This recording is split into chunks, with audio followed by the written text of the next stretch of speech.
তো গাইস শুভ সকাল and welcome back to new daily blog. আজকের ব্লগটা ভাই একটা লেভেলের হতে চলেছে, কারণ ভাই আমার অনেক দিনের ইচ্ছা যে একটা রয়্যাল এনফিল্ড বাইক নেব। মানে ইচ্ছা ছিল হান্টার নেবো, তো হান্টার নতুন একটা লঞ্চ হয়েছে 26 তারিখ, তাই সেই বাইকটাই আমি আজকে দেখতে যাব।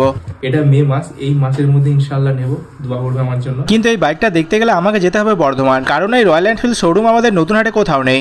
আমার সুপার স্প্লেন্ডার বাইক তোমরা তো জানো, প্রত্যেকটা ভিডিওতে দেখেছো, ওটাও থাকবে। আরো একটা কিনবো, কারণ একটু দূরে দূরে ভিডিও করতে গেলে আমার একটা বাইক খুবই প্রয়োজন। তো হান্টার নতুন দেখবে লঞ্চ হয়েছে 26 এপ্রিল, 3টে কালার। আর সেই সবগুলো আমি আজকে ট্রাই করে দেখবো কোনটা আমাকে বেশি ভালো লাগে। তোমরা কমেন্ট করে দেখার পর যে কোনটা ভালো লাগছে। তাই সকাল 9টার সময় বাড়ি থেকে বেরিয়ে পড়লাম আমার সেই স্বপ্নের বাইকটা কেনার উদ্দেশ্যে। কিন্তু মাঝ রাস্তায় দাঁড়িয়ে একটা রেস্টুরেন্টে এসেছিলাম সকালের খাবার খেতে।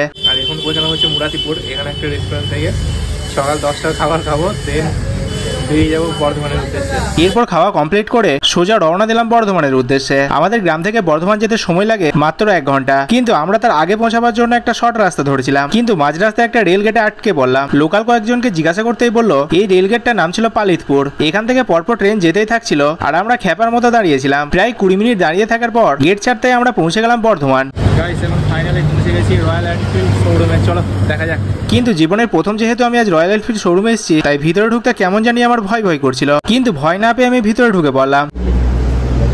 এখানে টোটাল ছিল 2টো মডেল, যার মধ্যে আমার এটাই পছন্দ হয়েছিল, আর এই কালারটা ছিল টকিও ব্ল্যাক। কিন্তু আমি এই বাইক সম্বন্ধে এতটা কিছু বুঝি না, তাই বাইকের সিটে বসে কেমন কমফোর্টেবল ফিল হচ্ছে সেটাই দেখছিলাম। তখনই শোরুমে দাদা বললো আমার সাথে চলে এই বাইকটা একটু টেস্ট ড্রাইভ নেবে। তাই বাইরে এসে দাদাকে নিয়ে একটু টেস্ট ড্রাইভে বেরোলাম। আর এটার কালার ছিল ব্ল্যাক রেড। আর এই বাইকটা চালাবার পর আমার তো এটাই পছন্দ হয়ে গেছিল, কিন্তু শুধু কালারটা পছন্দ হয়েছিল টকিও ব্ল্যাক। এরপর দাদাদেরকে বাইকের দাম জিজ্ঞাসা করতেই বললো 2,14,000 টাকা দিলে এই বাইকটা তুমি নিয়ে যেতে পারবে, আর এর জন্য আমাকে আবার মঙ্গলবার এসে বুকিং করতে হবে।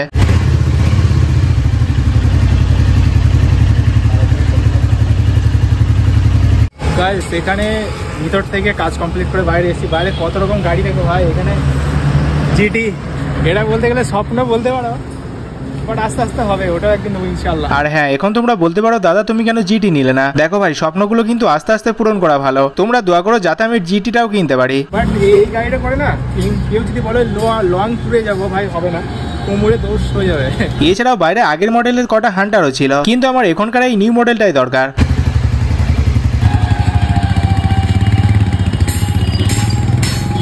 তাই সব গাড়ি দেখা কমপ্লিট করে আমি এখন মঙ্গলবারের অপেক্ষায় আছি।